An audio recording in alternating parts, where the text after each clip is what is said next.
Today, this is the heart of Manhattan. But before Central Park existed, much of this landscape was surprisingly rural. In 1825, February 1855, free black New Yorkers began buying land here, creating a community that would become known as Seneca Village. Among the earliest purchasers was Andrew Williams, a young black New Yorker who bought land here and helped establish the settlement. For many residents, owning land meant more than having a home. It offered security, independence, and for some men, a path toward political rights. By the 1850s, Seneca Village was no longer a small settlement. It was a functioning community with homes, churches, a school, gardens, and families who had built lives here.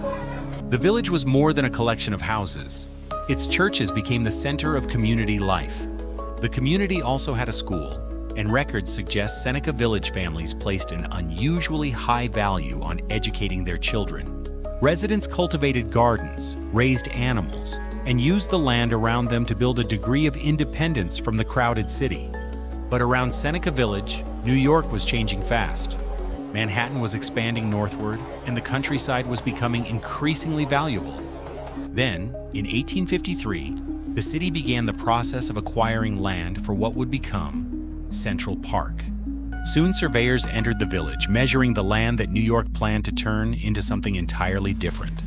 The city assessed the properties and calculated what it would pay, but many owners argued that their land was worth more. Some residents challenged the assessments, arguing that the city was undervaluing property they had spent years building and maintaining. The legal process moved forward. By 1856, the land had officially passed into New York City's control. The village was still standing, but its future had already been decided. And by the end of 1857, every resident would have to leave. By 1857, the decision was no longer theoretical. Families who had built their lives here were leaving their homes behind. Some residents left earlier. Others remained as tenants until the final months, when the last families were forced to move. Then the physical landscape began to change. Houses and other structures were cleared, and the village that had stood here for 3 decades began disappearing. In 1858, construction of Central Park began. The city was creating one of America's great public spaces, on land where another community had just disappeared.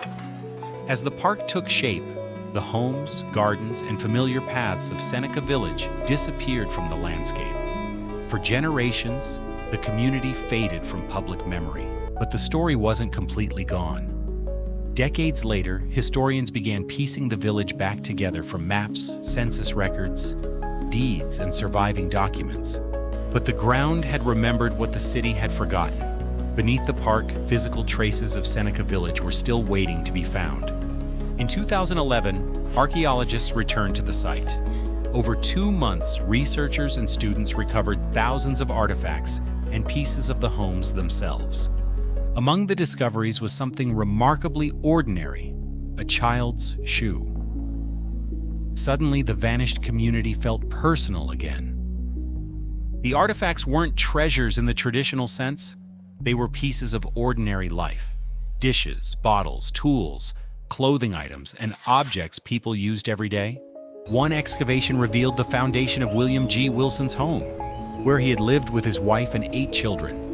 Today, people walk across this landscape without realizing what once stood beneath their feet. The hills and rocks remain, but the village itself is gone. Seneca Village lasted only 32 years, but for the people who lived there, it was not a forgotten footnote. It was home. And now, beneath one of the world's most famous parks, its story is being remembered. The archaeology gave the village objects. The documents gave researchers something even more important: names.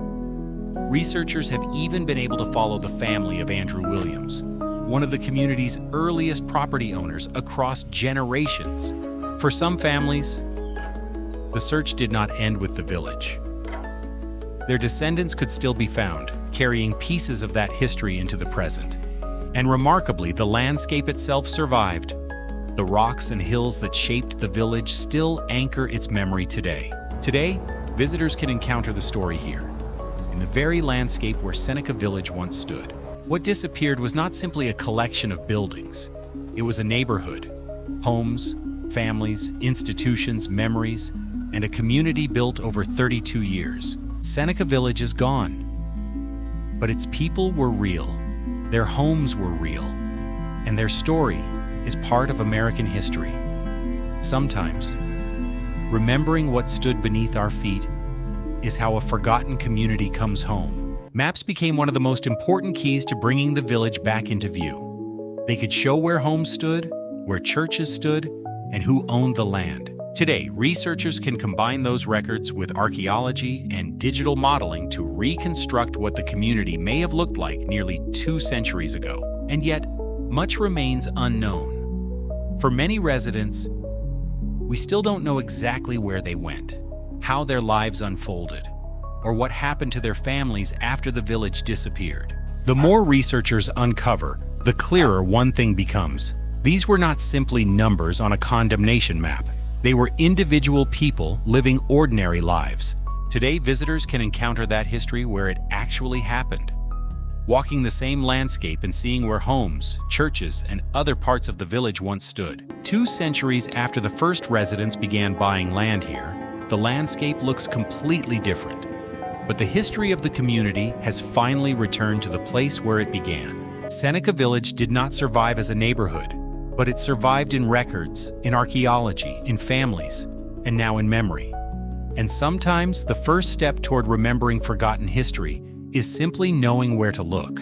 The most remarkable thing that remains may not be an artifact at all.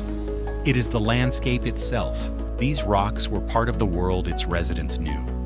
Landmarks on paths they walked every day, long before Central Park had a name. The village landscape even included burial grounds, places where residents laid their dead to rest within the community they called home.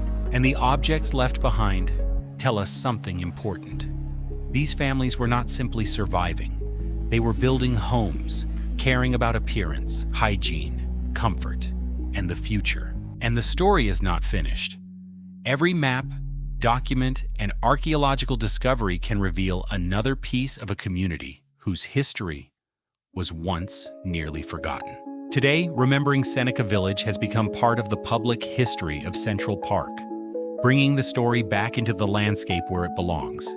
The village is gone, but the ground remains. And beneath the paths, rocks, and trees of Central Park is a story of people who owned land, raised families, built institutions, and deserve to be remembered.